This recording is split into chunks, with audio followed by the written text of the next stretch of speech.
Hello, everyone, and welcome to the third episode of Creating a New World. My name is Bill Hunsicker, and I'm your host. I'm the state chair for the 12 Visions Party of New Jersey. Let me introduce our panel. First, we have the treasurer of the 12 Visions Party of New Jersey, Harry Dolgen. Hi, Harry. Hi, Bill. I'm thrilled to be on this episode 3, and want to just say hi to Bob McCaffrey and Sage Sadakura. Hi. Hey, Harry. Next, we have Bob McCaffrey. He's the first vice chair of the 12 Visions Party in New Jersey. Well, welcome to the show, Bob. Hi, everybody, and I'm happy to be here, and welcome to everybody that's online viewing us. And we also have Sage Katakura, who is the secretary of the 12 Visions Party in New Jersey. Hi, Thanks, Sage. Bill. Hi, Bill. Good to see you. Good to see all you guys. Hi. And talk about what we want, the future. Thank you. This show is about the 12 Visions world, a world of freedom, wealth, health, peace, and peace. Author and entrepreneur Mark Hamilton thought about what a world without initiatory force would be like, and he chose to write the result in the form of 12 visions. Here they are. Vision 1, become the person you were meant to be. Vision 2, live the life you were meant to live. Vision 3, feel extraordinary. Vision 4, stop aging. Vision 5, get the job of your dreams. Vision 6, start the company you always wanted. Vision 7, embrace the lover of your fantasies. Vision 8, diet down to the body you always envied. Vision 9, become a genius. Vision 10, surround yourself with geniuses. Vision 11, ride a prosperity wave that will make you a millionaire. Vision 12, enjoy nearly perfect physical and mental health. Sounds wonderful, doesn't it? Yeah. Unfortunately, it does not exist except as an idea. On this episode, we will look at Vision 3, feel extraordinary.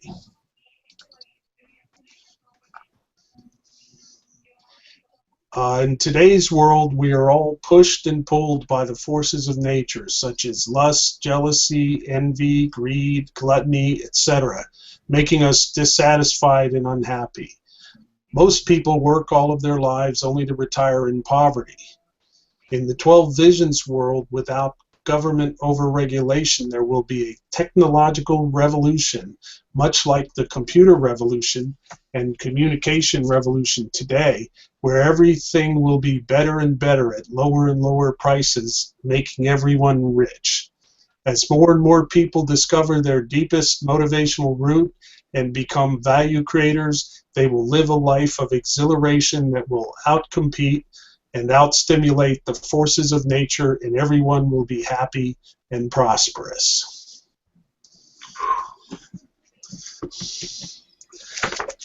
Okay, we'll start reading a little from Mark Hamilton's book, SOS Visions, and this is the book that I learned a lot of this out of. But currently, there's a new version of this. Harry, go ahead and hold that book up. And this book also, raise it up a little higher so we can see the keys. That's fine. And go ahead and talk so we can see you on the big screen, Harry. Okay. Can you all see this? Yep. Oh, yeah. Trying to figure this out. That's the current version. Which includes other information besides the information on the 12 Visions world. But we're going to continue to work from this book because it's a little smaller and easier to handle, and that makes it more accessible. So we're gonna start off by reading the first section of the book, and then we'll discuss it. Okay. Vision 3, feel extraordinary. Neothink will save civilization. And I just want to mention briefly that Neothink is a new way of thinking, a set of tools that help you organize and put things together and do things efficiently and well, and a lot of other things. Okay. Now, Mark Hamilton is continuing from Vision 2. So he says, now I will show you how our entire civilization, which includes you, will get out of the limited, suppressed civilization. This is the route most people will take out of today's bicameral-like suppressed civilization. This is not the individual route just covered in Vision 2. Let us start by asking, what holds us down in this suppressed civilization? The answer, as you will see, is external authorities. Here are 3 examples of external authorities. 1, the political paradigm. Politicians and bureaucrats control how we spend our money and run our businesses through their ever-growing laws and regulations that suppress society's geniuses, civilization's progress, and our own potential. 2, the religious paradigm. The church subjugates the mind into subservience. And 3, the business paradigm. Routine rut value-producing jobs stifle the mind versus exhilarating value-creating jobs described in Vision 5. Those are 3 major examples of external authorities. Vestiges of the bicameral mentality when external authorities told us how to live, as explained in the Vision prologue, pages 3 through 13. And we'll go back and look at that at a later episode. Such external guidance today blocks our own internal guidance and takes away the potential of our minds to be self-guiding value creators. Those external authorities suppress society into a sea of value producers. Now let me ask this question. Do you believe that those external authorities, such as politicians, exist and suppress us in a limited civilization because of clever illusions they craft of doing social good or spiritual good? The answer is no, although they craft masterful illusions, that is not why or how they exist. To learn why external authorities exist, I must tell you excuse me, something about severe drug addicts. They know they will die if they cannot get off the habit. They know, but it is almost impossible to stop because of the stimulation they receive. To go back to the non-stimulating, boring world of being sober is nearly impossible for them. Stimulation is the key word. A milder example is the cigarette smoker. He knows smoking is bad for him, but he does it for stimulation. And the more a person tries to show him the harm, show him how smoking will cause clogged arteries, high blood pressure, lung cancer, the more the smoker pushes him away. That pushing away is what you might experience when you try to reveal to others the dishonest illusions of external authorities. You see, external authorities provide stimulation, and that's why we have them. They are society's cigarettes. People implicitly know reality, and they don't want you showing it to them any more than the smoker does. People already know and accept the harm, which is why, for example, a former president could jeopardize national security for personal power-advancing campaign contributions, yet not be removed from office. The illusions of doing social good are there only so everyone can save face. People implicitly know the harm, but they want the external authorities for the stimulation they provide. That stimulation helps the people mask the burden of life, right to the point of being led into stimulating war, even to their deaths. Now stay with me here, for this is important. Those stimulating external authorities are actually part of something larger called the forces of nature. External authorities come from a mutation of our bicameral mentality of the ancient past. The bicameral mind was 3,000 years ago part of nature. External authorities in that primitive nature-controlled mind formed the crucial social and political fabric for civilization to survive. But we no longer should be controlled by nature. Remember, consciousness is supposed to control nature. Other forces of nature we are trapped in include, and here there's a table, and I'll read through it really quickly. We were driven to mate with symmetrically superior specimens, i.e. beautiful lovers. And the second thing is the destructive stimulations control us. Animalistic lust disregards human psychological needs in romantic love. We developed strong competitive drives. Preying on weaknesses in others disregards human love for his fellow man. We harbored a strong drive for moment-to-moment prosperity. Pursuing immediate financial gratification disregards human need of pursuing one's deep motivational root. We needed the silverback to lead the clan. Political leaders disregards the human ability to lead oneself. Followers needed to be led. Followers disregards human integrating powers of the mind.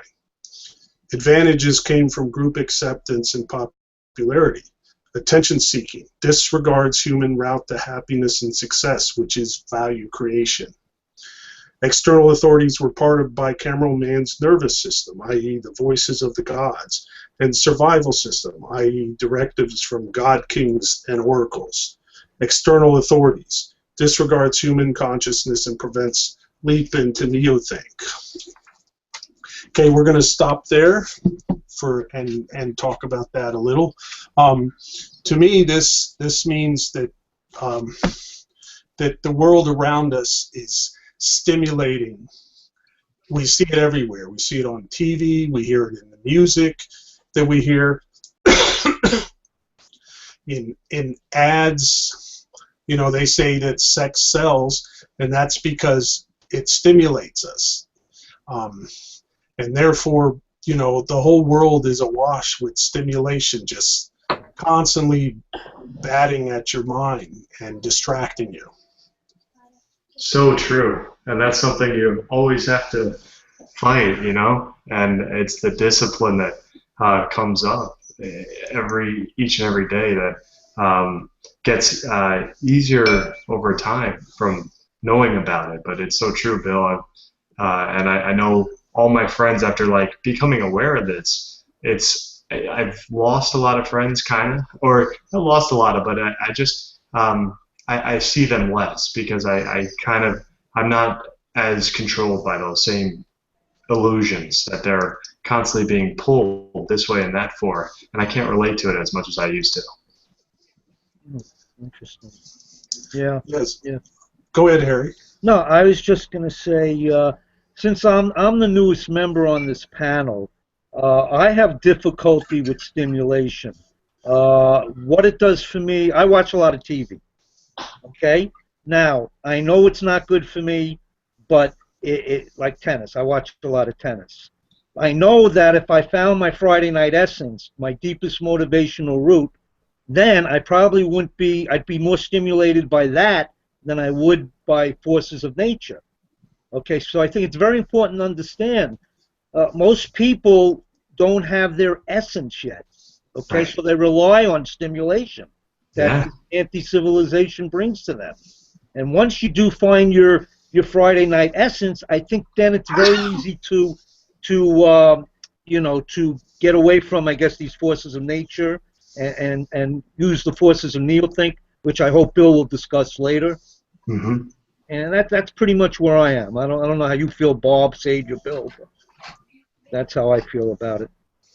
That's the TV, Harry, is a great example of a great benchmark to put your Friday night essence or your real passion against. I think that it shouldn't be hard. You like to watch the TV because it feels good, it's easy, Right. and that sounds right. You know, your passion should override that, and it's true. But I think from experience, I'm learning it's not that easy at first. You have to really dive into sticking with your Friday night essence and taking it seriously, and giving it over time, giving it a little more time than the TV's getting time.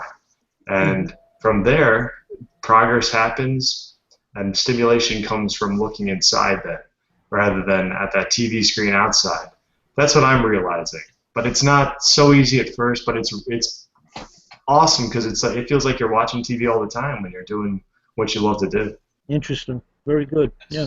It's an effort to begin with, and it's like they'll say, anything that you do, if you do it for 30 days or longer, in time it'll become a routine, and then it won't be an effort anymore. And that's where the Friday Night Essence comes in. You do it for 30 days and more on a regular routine, and then it just becomes natural, and it's not a problem anymore. Good. Thank you. Yeah, I found at first, because I used to watch a lot of sitcoms a while ago, and then I slowly kind of transitioned from that to watching a lot of educational programs, especially once we got a lot of educational channels on cable, and I was doing that, but unfortunately a lot of those educational cable channels switched from educational programming to reality and sensationalist programming instead of real science education. And so I basically got tired of that and stopped watching that.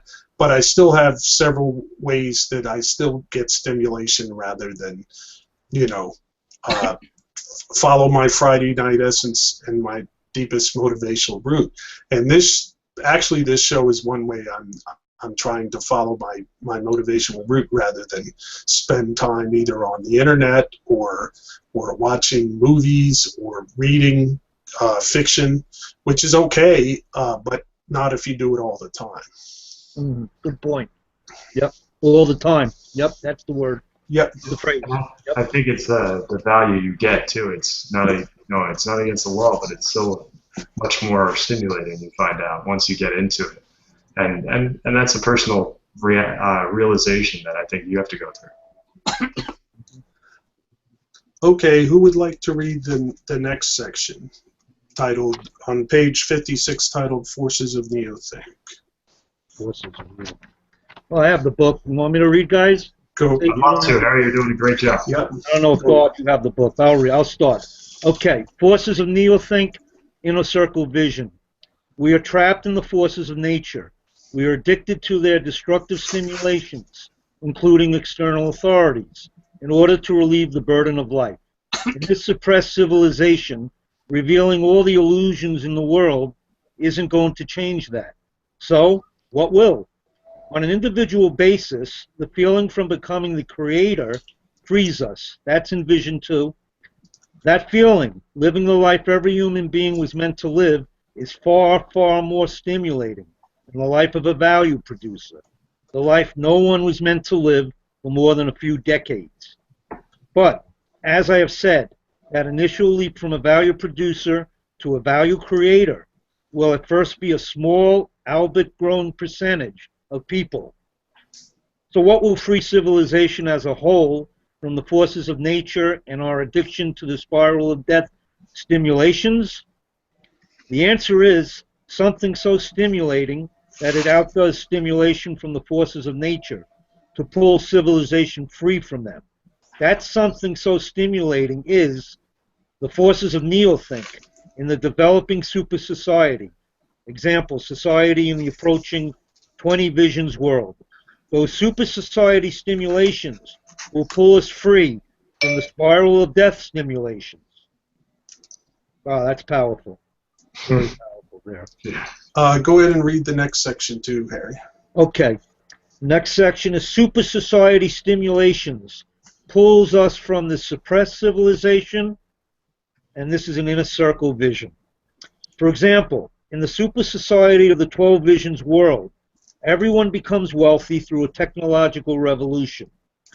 The computer revolution, in which buying power multiplied thousands of times, was a forerunner to a much larger universal technological revolution to come. That technical revolution, as we enter the super society, will make us wealthy. Our buying power will multiply many times over in all industries, from medicine to home construction. Imagine the super society stimulations. Everyone becomes wealthy. Wow. Contract that to today's spiral of death stimulations that leave most of us on a tight budget. The super society rises from the forces of neothink. Today's society rises from the forces of nature. If everyone is wealthy from the forces of neothink, then people will leave behind the forces of nature. For instance, people will no longer search for immediate financial gratification, for they will already be wealthy. Instead, they will now pursue their deepest motivational route and go on to become the value creator. As the super society stimulations start to build momentum, they will obsolete the spiral of death stimulations, put them head to head, and there is no contests. The external authorities will no longer be needed for their spiral of death stimulations. Without external authorities, all the properties of civilization change, as explained throughout the 12 visions. And with those changed properties, everyone easily, naturally, becomes the person he or she was meant to be, the creator, filled with growing exhilaration. Then, with the sudden demand for longer life, and with the freedom for industries to pursue it, the cure to aging will naturally follow. When super society stimulations supplant the spiral of death stimulations, we will have a cure to aging. And that cure to aging is in Vision 4. Wow. That section's really powerful for me, let me tell you. Yeah, this is what we want. This is where we're going. This is where we want to go. This is the 12 Visions world, a world of amazing technologies, low prices, because prices will just go down and down because people will find more efficient ways to make all these amazing things. Right. And you know, it'll be like computers. 20, 30 years ago, a computer would cost you $1 million and wouldn't do half what the computers a lot of people have on their desks today that they bought for less than $1,000 can do. It's just, computers are amazing, the way they've developed and how fast and how much they can do. And nowadays, you have a computer you can hold in your hand. It's called a cell phone.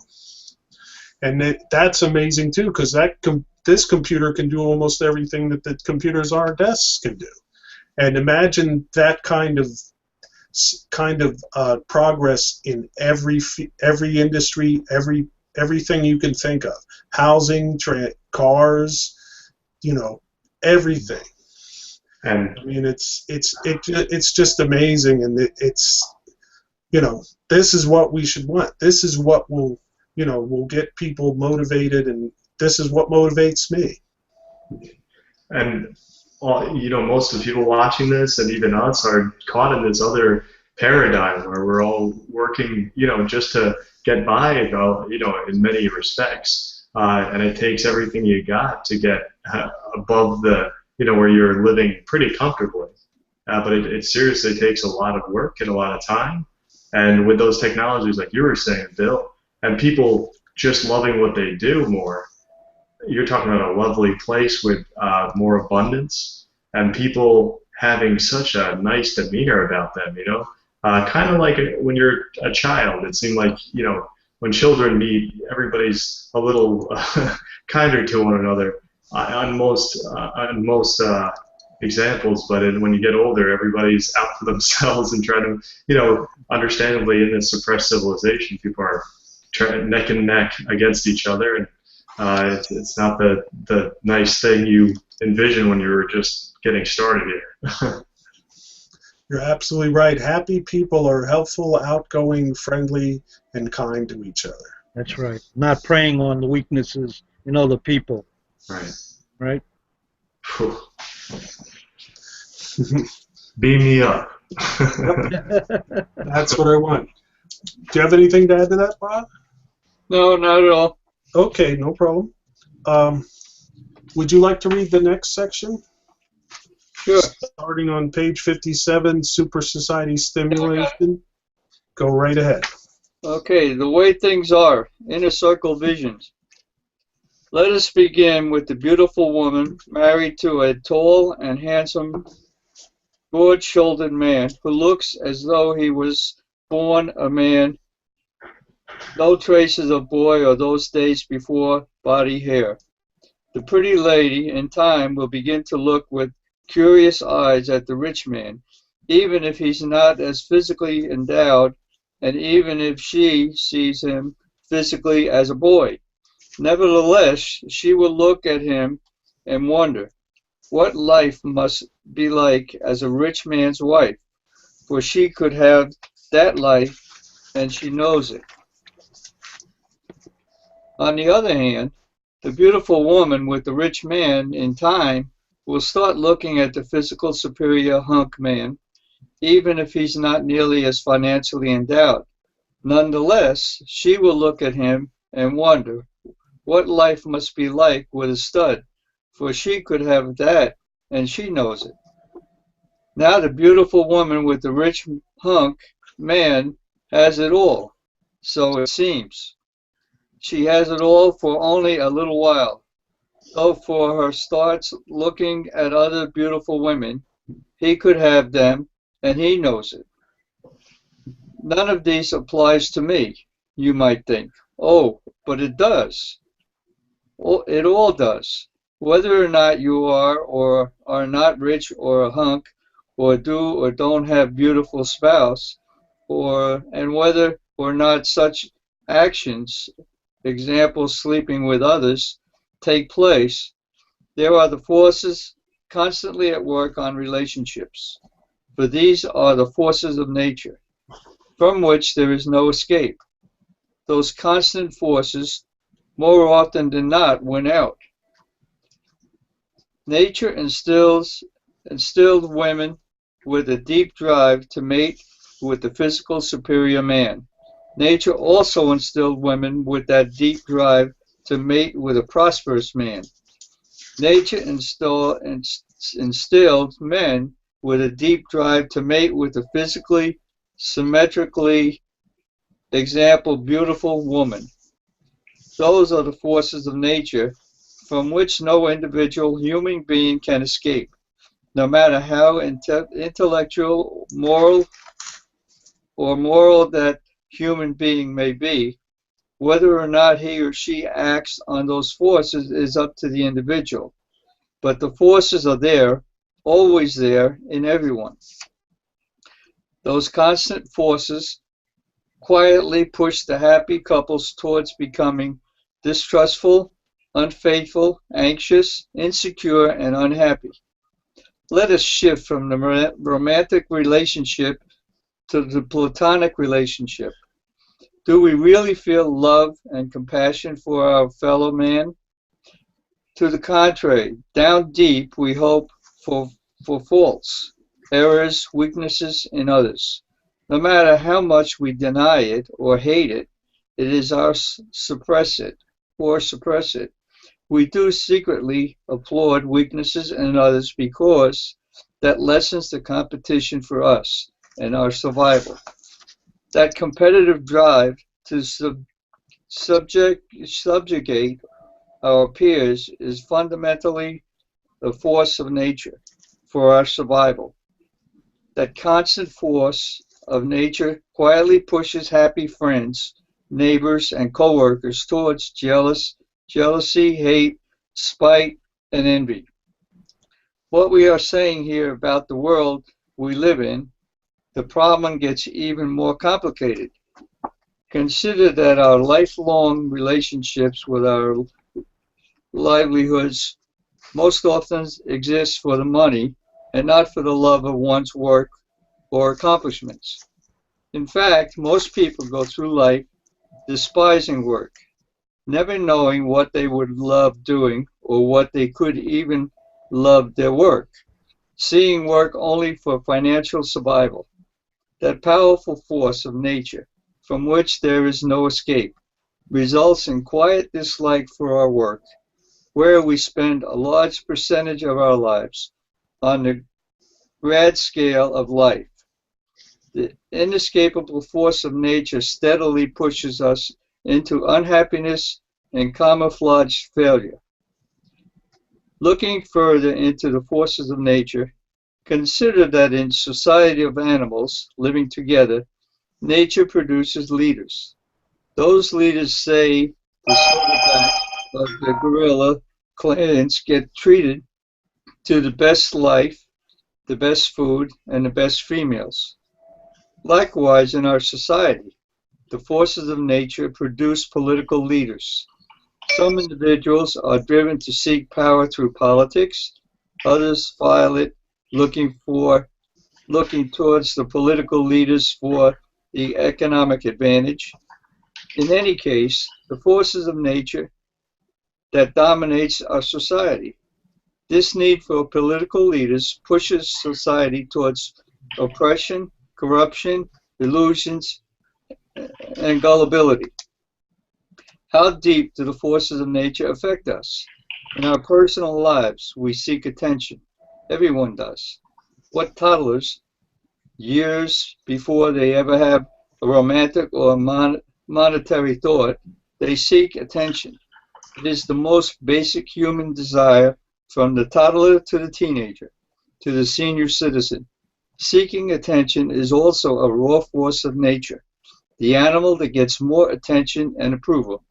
The popular one does best in society. However, this force of nature pushes humans towards egotism and terribly immature decisions. In conclusion, the civilization in which we live is an anti-civilization that pushes us towards distrust, unfaithfulness, anxiety, insecurity, unhappiness, jealousy, hate, spite, envy, failure, oppression, corruption, illusion, gullibility, egotism, and immaturity. And we cannot escape those forces of nature because we are still unnaturally part of nature. Wow. Thank you, Bob. Wow. I'm going to go ahead and continue on to the next section. And I see this probably Go ahead. a lot more than a lot of us on this panel, maybe, because of where I work. I'm working in a plant where there's about 500 people, and they're all a lot of them are minorities, and it's just amazing to me that people have wives and families and kids at home, and yet this, as they talk about in here, all this playing around, so to speak, that goes on with people at work, and it's unbelievable at times. It's lust. Yeah, just once. It's telling me, the passage that got me was the woman who gets a rich man, she's happy for a while, and then she's not happy, and then she wants the real handsome hunk man. Mm-hmm. It's all lust, and it's constantly tugging and pulling at you. It's a force of nature, and that's why the forces of neothink hopefully will outstimulate all these forces of nature that you discussed on the chart, Bill. It's tough. It's tough. And also, it's everywhere you look, people are backstabbing each other and doing things to to push them down so they can get ahead. And right. It's the kind of world, the civilization we live in, and it just destroys people's lives, and it even hurts the people who are pushing people down and hurting them. Yeah. And our society and the television's encouraging, and that's the sad part about it. Very true. Yeah. And okay, go ahead. Go on, Bill. Well, okay, I'm going to go on to the next section. Why so destructive? Why are the forces of nature so destructive to man and civilization, creating this anti-civilization in which we are trapped? The answer is the conscious man, as you will learn in the first insight of Book 3, which is another part of this series of books, does not belong to nature. Human consciousness transcends nature. left behind with the bicameral man 3,000 years ago. Nature could evolve no further than bicameral man. Human consciousness was a man-made leap beyond nature. The forces of nature were valuable and vital in a system designed by nature. But the forces of nature, as you can see, wreak havoc on a system outside of nature. In many respects, without fully knowing why, original spiritual leaders such as Lao Tzu, Buddha, and Jesus sensed this and sensed forces that transcended nature, meant for consciousness, conscious man, such as love and compassion, obsoleting hate, spite, and envy. As those spiritual leaders learned, it is almost impossible for an individual to escape the forces of nature and leave this destructive anti-civilization that continues to wear us down. An individual can intellectually know the way things should be, say in marriage, business, politics, and personal relationships. He or she can even intellectually see and acknowledge what is wrong with the way things are now. But for that individual to emotionally escape the forces of nature is, well, nearly, if not impossible. He is trapped. Interesting. That's why even now, you know, even though I think about it every day, how I want to focus on, you know, things that are part of my deepest motivational root, I'm constantly distracted and stimulated by things and end up not doing half of what I want to do. Yeah. Like you said, Bob, it's like this all over the media. Everywhere you go, there's stimulation. What do you do? So Bill, what does he go on to say as the solution again to getting out of that? And I agree 100%. That's something that we all, he says, if it's difficult, if not impossible to do, and I'm in full agreement with that from my personal experience. No matter how hard you try, and you know that it's the way it should happen, but it doesn't happen that way. Yep. You know it's what would be best for you, and yet you still go back to these stimulating things. It's so very difficult. It's not a matter of should, because to me should sounds like somebody else is telling me to do it. Me too. I agree. I'm like that. Yeah. It's just a matter of what is really best for you. What is best for you in the long term? What is best for you personally, and best, you know, for the people around you? Because what's best for you is best for everyone around you. Good way to look at it. Yeah. Yep. Any more comments before we move on? No. I'm gonna continue reading. Great. Tomorrow, freed by a super civilization and its forces of neothink. The super civilization, which is also another way of saying the 12 Visions world, answers the ancient spiritual leaders and explains exactly where we are going, why we are going there, and how it will be when the forces of tomorrow's super society save us and lift us from the forces of nature. There is a way out of this suppressed civilization. In fact, we are the first generation with a way out ever since civilization veered off course between 2400 and 1600 years ago with the Plato-St. Augustine mutation of the bicameral mentality. The Plato-St. Augustine mutation of the bicameral mentality, as you will learn in that book 3, once again, took the new conscious mentality and infected it with a powerful mutation of the obsolete bicameral mentality dependent on external authorities as designed by nature, enslaving the conscious man to the forces of nature.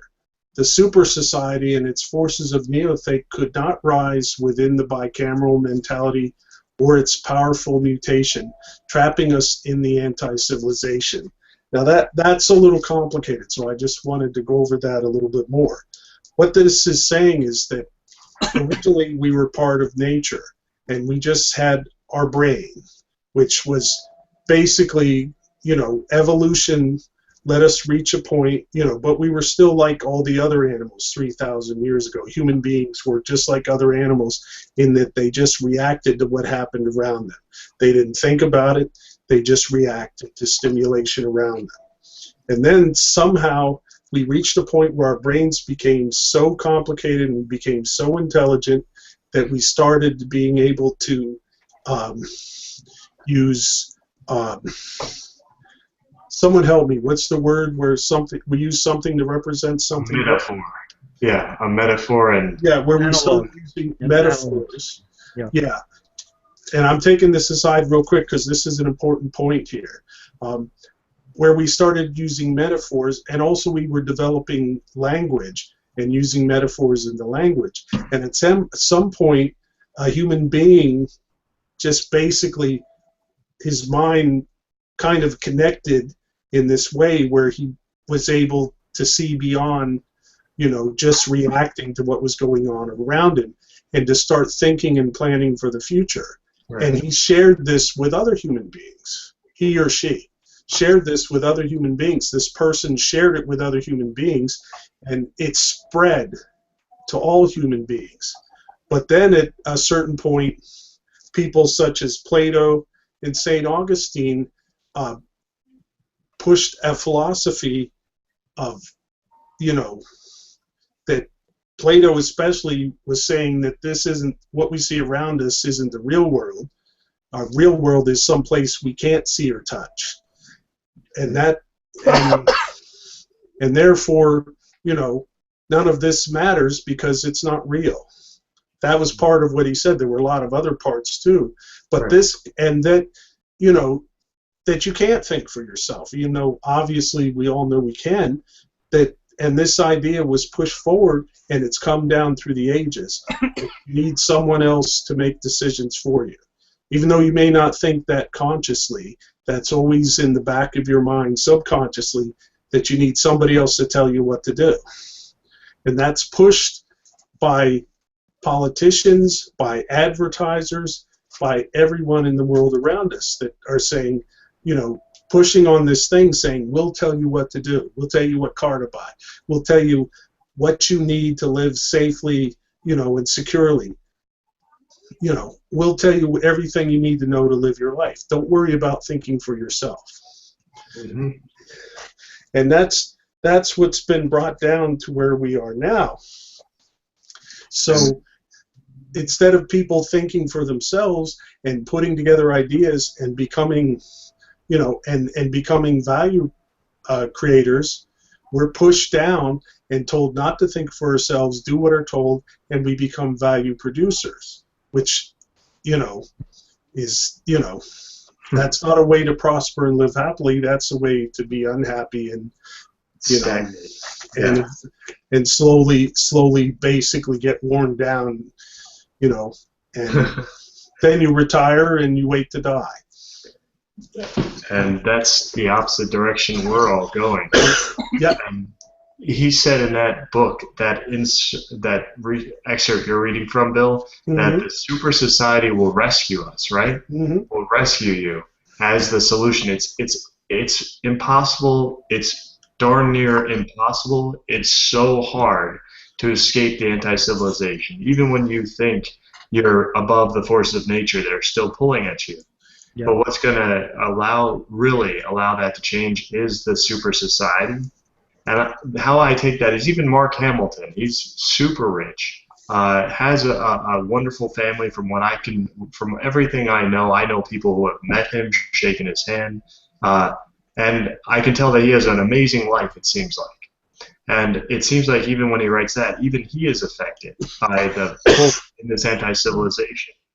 But once the super society, once enough people have this information and are taking steps to awaken their inner potential and their consciousness to actually really live their Friday night essence to a certain extent, it seems that it'll start catching up, maybe a tipping point or a point where it builds enough momentum where the super society he's talking about is in effect real and pulls us out from that. And that's what the TVP is all about. It's all about being that forerunner to that people, a banner to reach around and to come behind and become, into the super society to make it easy for all of us, naturally to go there and not have to be at the mercy of the forces of nature anymore.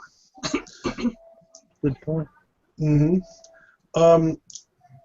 This has been wonderful, and I think this is so important.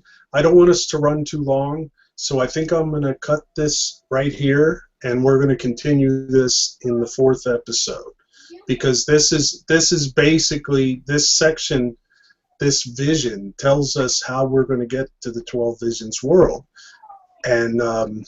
And you know, we also look at it from the practical side when we talk about the 12 Visions movement. But this is really how the 12 Visions movement is going to bring us into the 12 Visions world. And you know, I want to stay within our format and within our time frame. So we're going to stop this discussion right here, and we're gonna move on to how to create the 12 Visions world.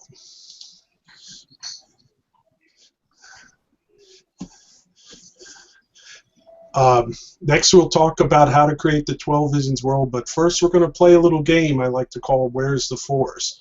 I will mention some aspect of our world and challenge our panel members to tell us what initiatory force is involved. And today's topic is charity.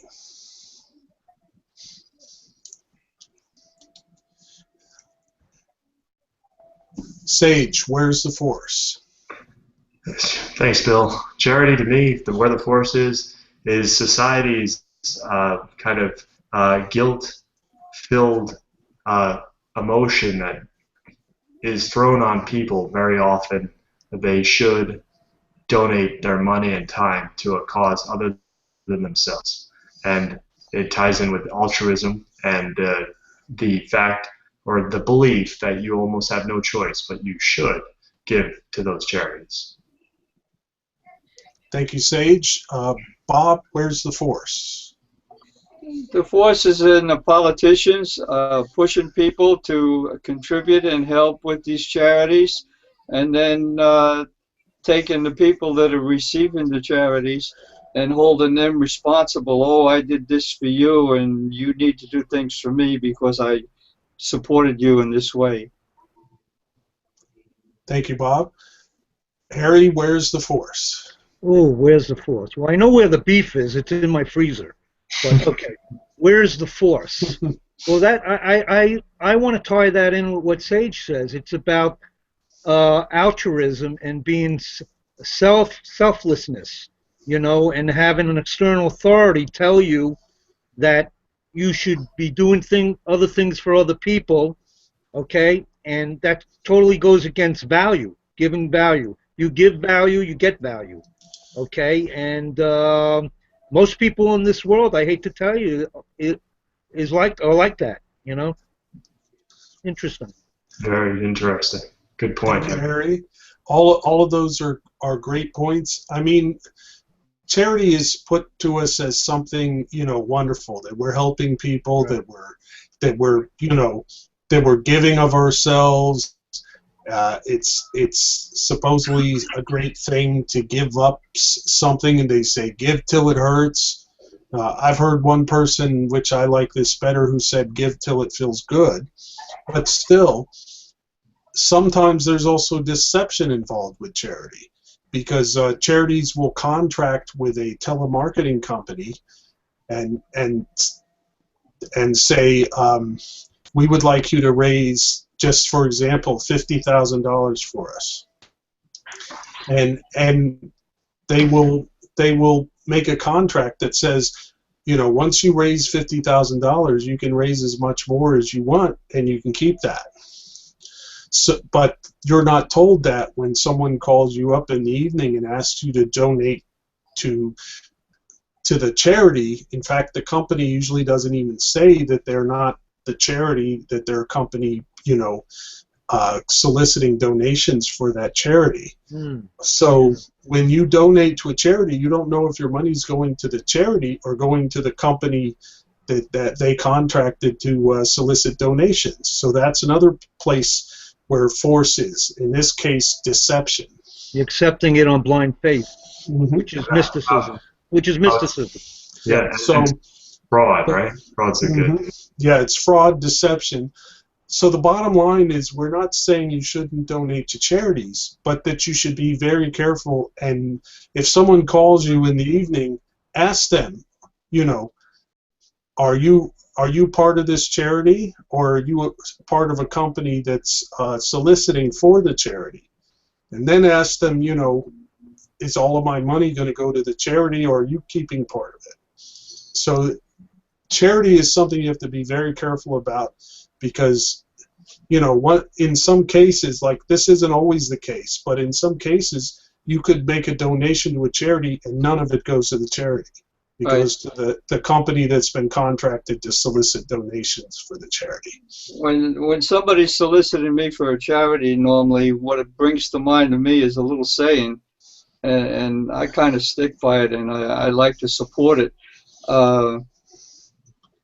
You feed a man, or you give him charity, you feed him for a day. If you teach him how to fish, you feed him for a lifetime.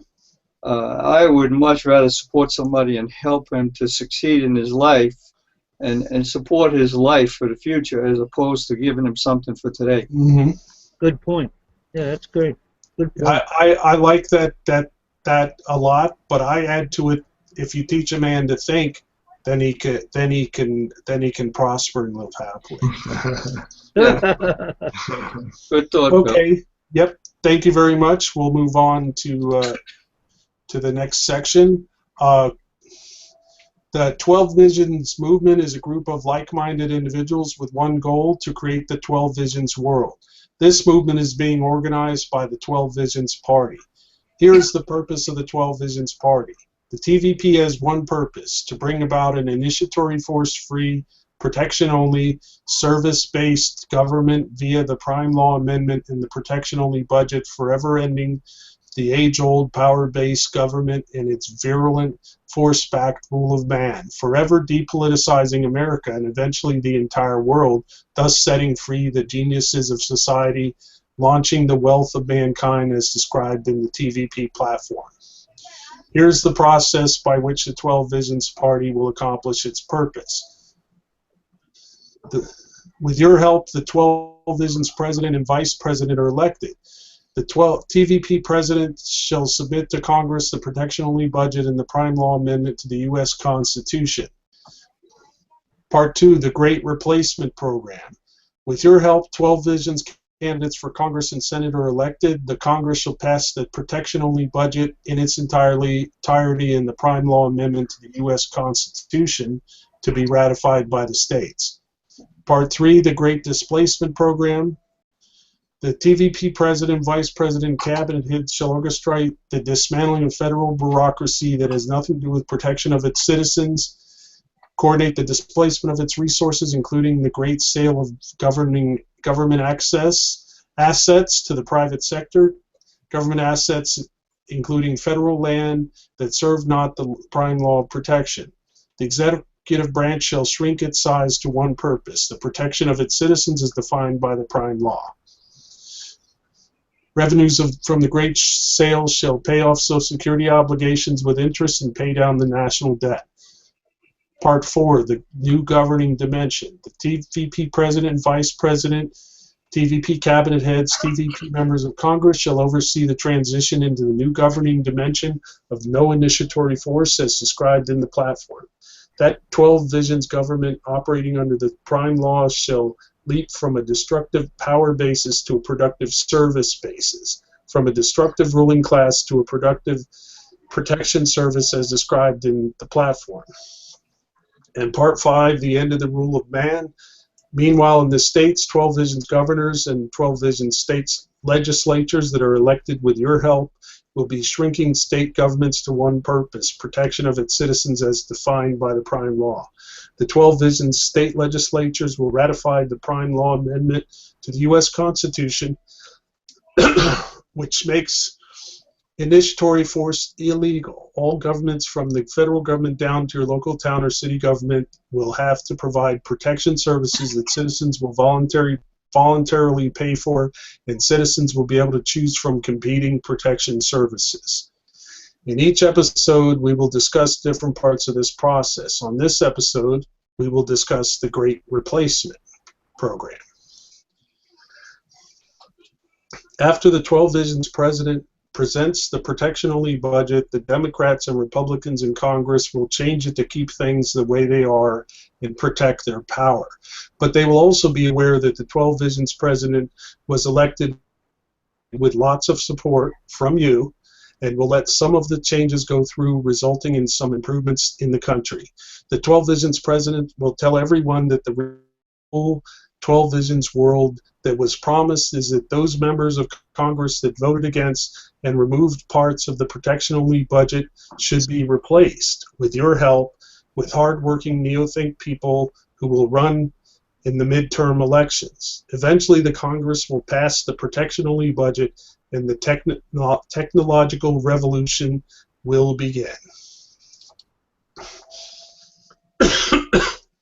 Any comments on that?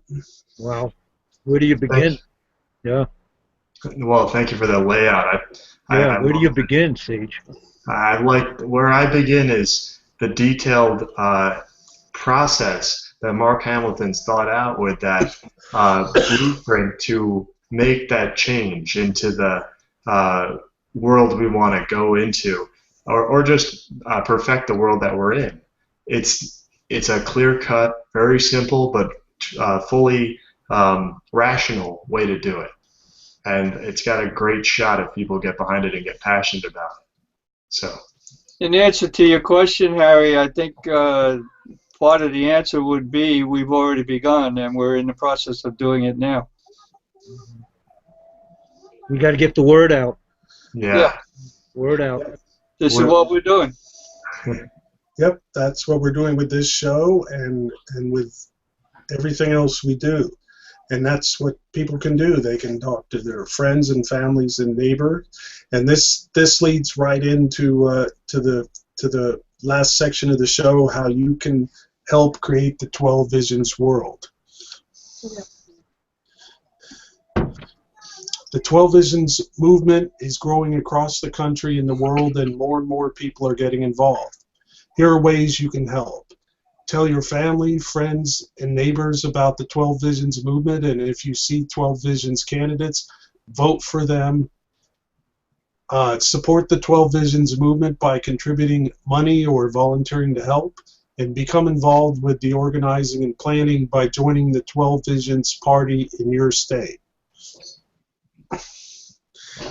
In New Jersey, we're organizing the 12 Visions party in the counties. So anyone who's interested, who sees this, in being involved in your county, in starting to organize the 12 Visions party and get the word out to people in your county, so that we can place the 12 Visions president on the ballot in New Jersey and elect the 12 Visions party president in New Jersey.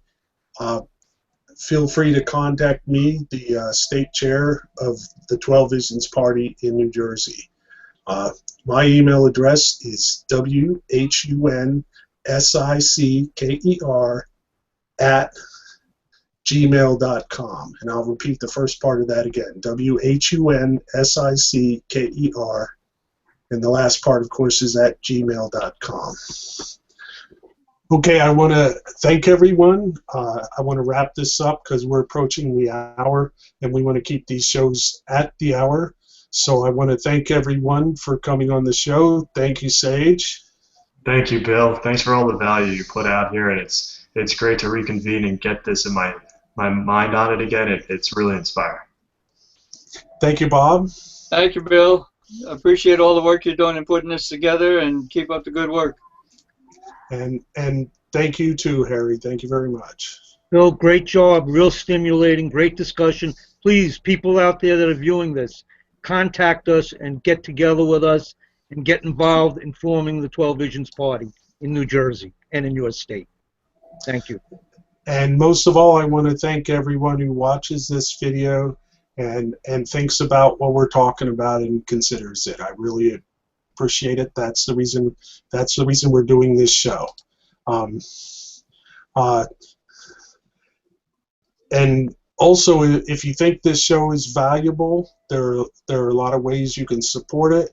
You can support the show by telling your family and friends about it. If you haven't seen the previous episodes, you can go to createanewworld.blogspot.com and see them there. And also on that blog, you can also see information about the Neothink Society if you're interested in that. And I just want to say I wish everyone wealth, health, peace, love, and freedom. Thank you very much.